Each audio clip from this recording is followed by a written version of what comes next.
Harder in Switzerland and in Wales and on Father Thames in summer 1950. And here to begin with you see the view you get from Parcen, the place where the famous Parcen Derby is being run from. Here is the famous terminus of the Parcen Railway, where in winter we all have a last drink to shoot down the other side, either to Klosters, Kubis, or wherever we may go. And here you see the view as we see it in summer. In winter all these peaks are of course covered with snow. And you wouldn't think so, but all this gravel and stone in winter is covered with snow of course, and you'd think it would all be grass.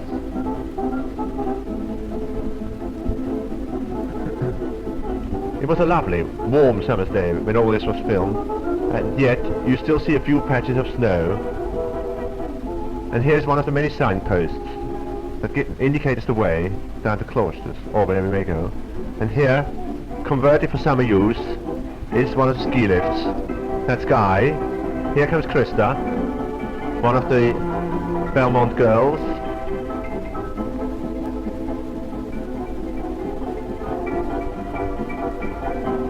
And here comes Molly. Originally, she was scared stiff of this contraption, but like everything else, she got used to it. And here we see Krista, mad on sunbathing, and don't be shocked, here she's almost in the nude. And the colour is absolutely true. That's what she looks like, or that's what I imagine she looks like. One day we went up to Bernina, and here you see the car on the way, and here one of the most famous views of all of Switzerland, the view of Montrach Glacier with Piz Bernina in the background. It is a truly magnificent view, and oddly enough, I hadn't seen it before either. Here's a close-up taken with a telephoto lens without a tripod. That's why it wobbles, I'm sorry.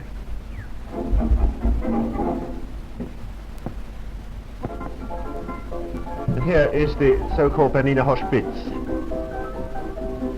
where in the olden days one could spend the night, but now it's just a restaurant during daytime.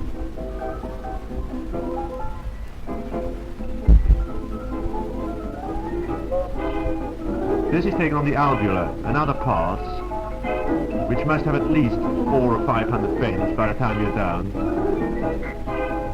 Here we see Krista. She's slightly primitive because she didn't know she was being filmed. Thus, her finger movement, she thought she was just being photographed. Consequently, we went to Wales. And although we only spent 1 week in Wales, it was just 1 week too much. The weather was poor, it rained almost continuously. I won't bother you with any names, because quite frankly I can't pronounce them myself. So I just show you pictures.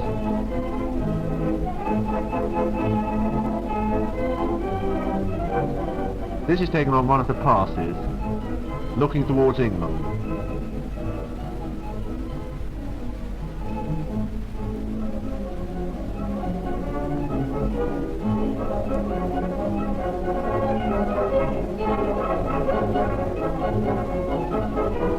And here you see Nick and Chris, in the middle of summer, freezing, saying, I wonder if they're open. That's right, all we had any interest for, food and drink. There was nothing else to do. And once again, you see the black clouds rolling along for yet another downpour. One thing we did enjoy, that was our trip to Lake Vyrnwy. Although it rained a lot, it was interesting.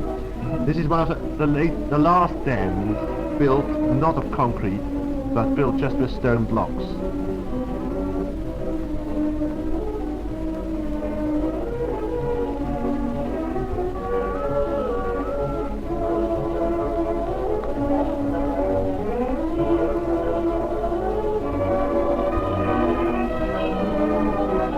The lake could be perfect if it didn't rain, but as far as we can see, it always rains in Wales.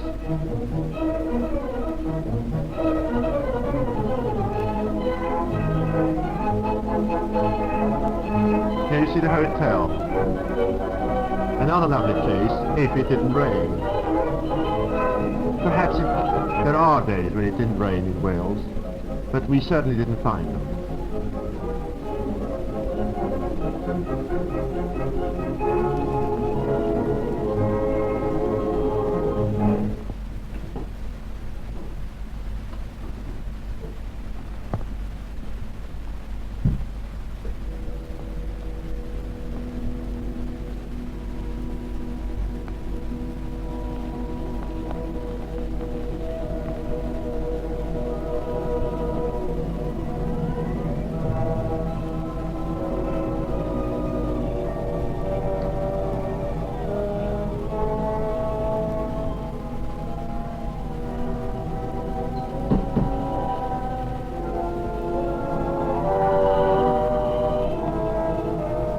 Now you see the hotel again, when for a few seconds we had sunshine. And here is the tower that controls the flow of water towards Liverpool. The water flows through a long tunnel, through mountains, finally to end up in the caps of Liverpool.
On the way back from Wales to Oxford, where we started at the last lap of our holiday, we passed at Stratford-on-Avon.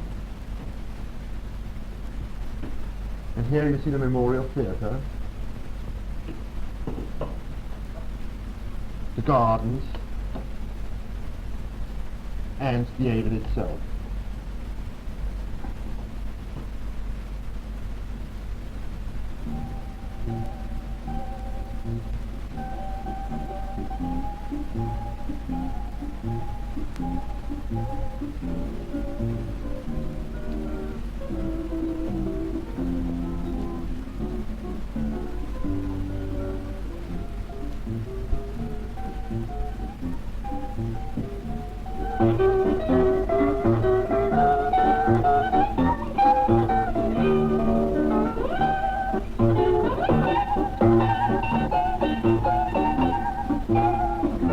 Finally, we did get to Oxford and pick up our boat. And our first trouble was, and it wasn't our last either, we upset the cigarettes.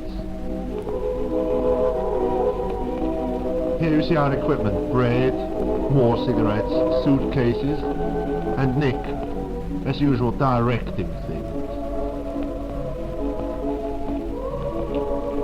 Here's our first bridge, and how many bridges did we see during our week's run on the Thames?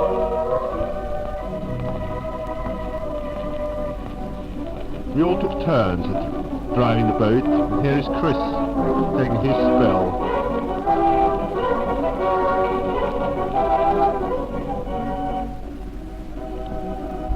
It was a lovely lazy holiday, and we enjoyed every minute of it.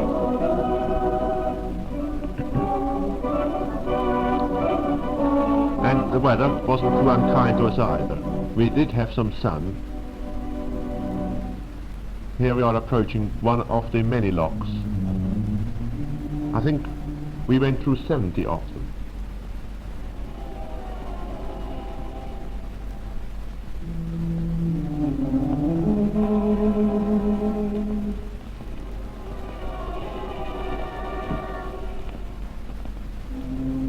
This was taken on a Saturday morning, and we were the first ones through a lock, just after 8 o'clock.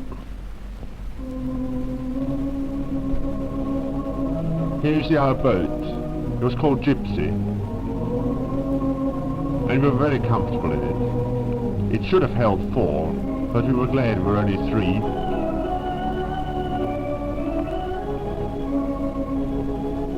Here is Wallingford Bridge, where we had our first shopping expedition. Milk, meat, bread. These were our daily needs, and we got them wherever we stopped, and this time we even bought a melon, which we greatly enjoyed. Every now and then we went under the railway, and here we were lucky, as a shunting train went across it as we approached the bridge, and an express came through on its way to London.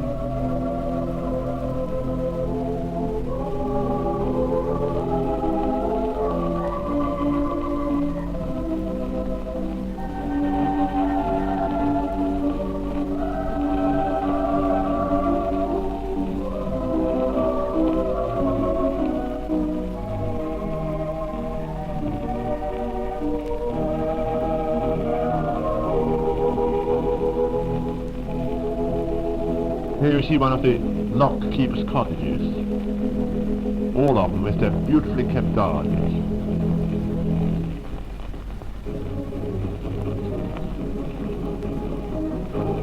And here, some of the really lovely houses that stretch down to the river. Gardens, trees, but we didn't always have time to look at the countryside. Sometimes we had to wash up whether we liked it or not. Nick the washer-upper, and Chris the dryer-upper. And Father, the cook.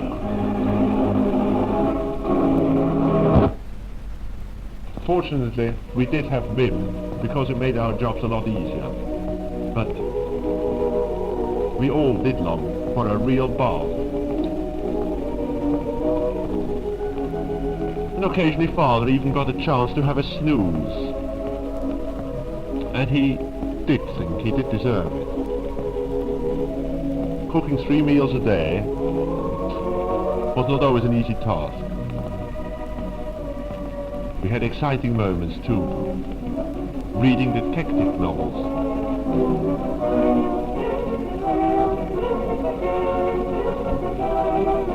We passed many churches, here's just one of them. And here are the boys, on Sunday afternoon, just after we got the Sunday papers, eating ice cream, one of their daily occupations.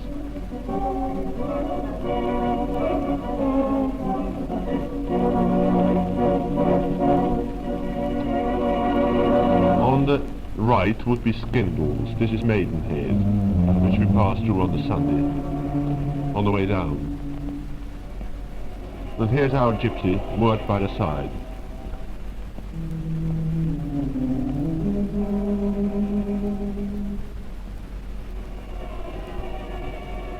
Here's Windsor Castle,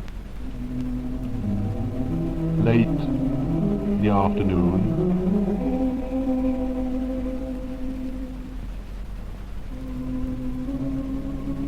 The sun was almost setting when we got towards it, and the colours were lovely. The old grey castle, lovely flowers, and the river. And we did have a lovely meal that evening. Eggs and bacon, cocoa, or Ovaltine, or Nescafe. And judging by the speed with which this boy is eating, he did enjoy his food all right. At last came the moment when we had to turn round, to go back again, 80 miles upstream. And so our trip ended. A lovely holiday in every way. We did enjoy it, every second of it.